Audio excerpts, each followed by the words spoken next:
There's this jail in Alabama, and it's headed by this one particular sheriff. You're going to hear his name many, many, many times. But right now, what they've been doing is holding pregnant women hostage illegally longer than they should be because they're afraid about what they might do with their pregnancies, or what they assume will happen with their pregnancies. Let's go to some details, because one of these folks that basically made the entire story here, her name is Ashley Banks. Let's go to her story.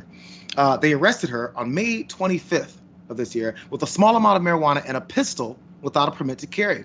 Okay, some crimes there. Under normal circumstances, the 23-year-old from Gadsden would have been able to post bond and leave jail until a criminal trial. But Banks admitted to smoking pot on the same day that she found out she was pregnant, 2 days before her arrest. In Etowah County, that meant she could not leave jail unless she entered drug rehab, leaving her in limbo for 3 effing months. 3 months in limbo because she couldn't enter drug rehab, which she probably didn't need. We're going to get to those details. But first, I mentioned Etowah County Jail down there in Alabama. You might remember that name of that jail or that county because they were in the news before. Watch.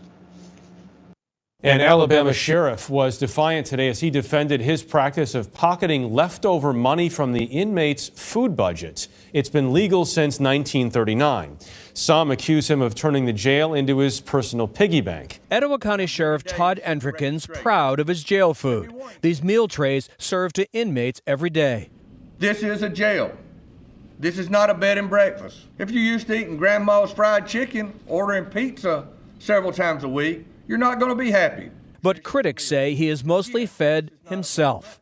Over the last 3 years, the sheriff's food program has run under budget, letting him pocket the leftovers. $750,000, all of it taxpayer money. Do you agree that the optics of this are terrible? The optics, yes, but I can't change the optics. More optics. Last September, Entricken and his wife bought this $740,000 beach house along Alabama's Gulf Coast. Because a Depression-era state law makes Alabama sheriffs personally responsible for feeding inmates, the performance bonus Entricken gave himself is legal. Is totally legal, but he did eventually face the wrath of his constituents because that went out. That was back in 2018. But in June, let's go to this. He lost his re-election campaign to a fellow Republican primary challenger. And in July, the Alabama State Bureau of Investigation, get this, opened an investigation on charges that Entricken, that same sheriff who don't want you going home for your mama's fried chicken, allegedly had sex with underage girls multiple times during the 90s, an allegation that he, of course, denies. More about him. He's reportedly gone after those who also got between him and his money that he was skimming off the top from the jail. Last February, a 20-year-old was arrested for drug possession 4 days after criticizing Entricken in an interview in which he said the sheriff had paid him to mow the lawn at his home in 2015 with checks that said Sheriff Todd Entricken food provision account on them, directly from what he was supposed to be using for these inmates and their food to then paying somebody to mow his lawn, then getting mad at them for exposing what he paid them with.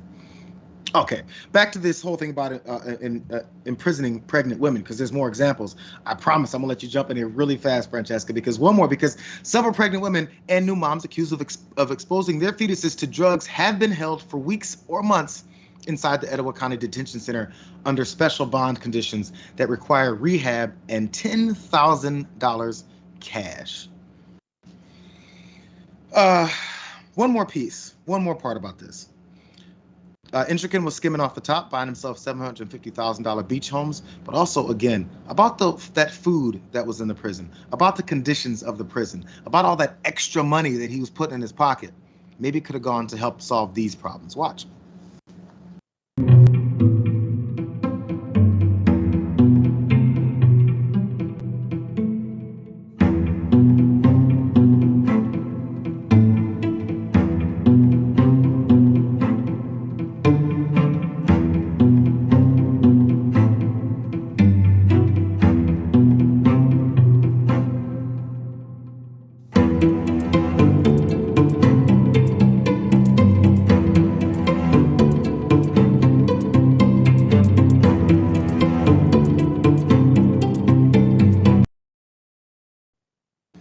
again, Todd Intrigan is gone, but this jail has always been pulling this, and they probably continue to think they can do so. Francesca. Yeah. These are Republicans. These are supposedly pro-lifers, right? They believe in life, and yet let's detain pregnant women for minimal amounts of marijuana. I don't even care if I don't care what it is. Let's detain pregnant women, underfeed them, and then gouge them for their own money so I can buy myself pizzas every single week and a beach house. I mean, I understand he's no longer the sheriff, but again, this is just a pattern. I'm sure the person who replaced him clearly doing a bang-up job of continuing his disgusting legacy. But this is also what we need to understand about reproductive rights and abortion rights. It will fall and has always fallen on the poorest, the most vulnerable, generally Black and brown people in this country when it comes to getting access, right? Well, who gets access, who doesn't? Who gets locked up for 3 months and who doesn't, right? Rich people don't get locked up for 3 months when they're pregnant. That just doesn't happen.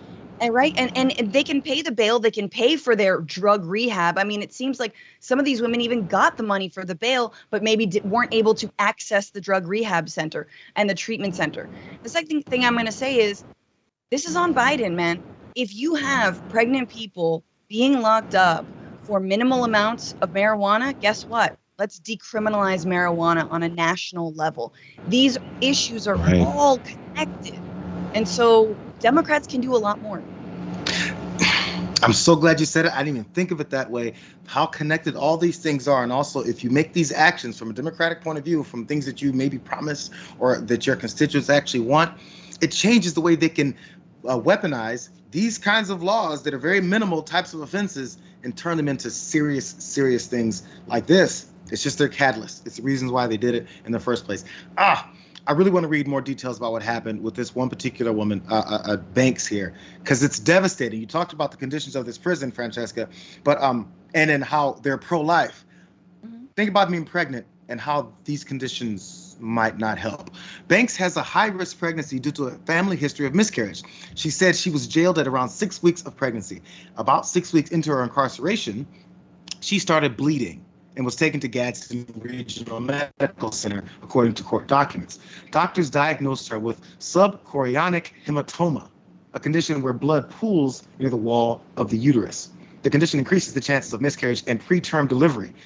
Do those sound like things you want to have when it comes to saving the babies? Anyways, according to the Cleveland Clinic, Banks said jail officials told her she could sleep at the bottom bunk because of her high-risk pregnancy. However, though, her cell had one bottom bunk and 2 women assigned to sleep in it. As you saw in that other video, they're overcrowded. So the other women used the bed, that's according to court documents as well, while Banks slept on the floor, pregnant. She continued to bleed for 5 weeks in jail. She said she also suffered from hunger and fainting spells. 2 times, specialists evaluated her for drug addiction and found she did not qualify for free addiction services offered through the state. Her lawyers and investigators then urged her to say she had a drug addiction that she did not have, just so she could get the hell out of their prison.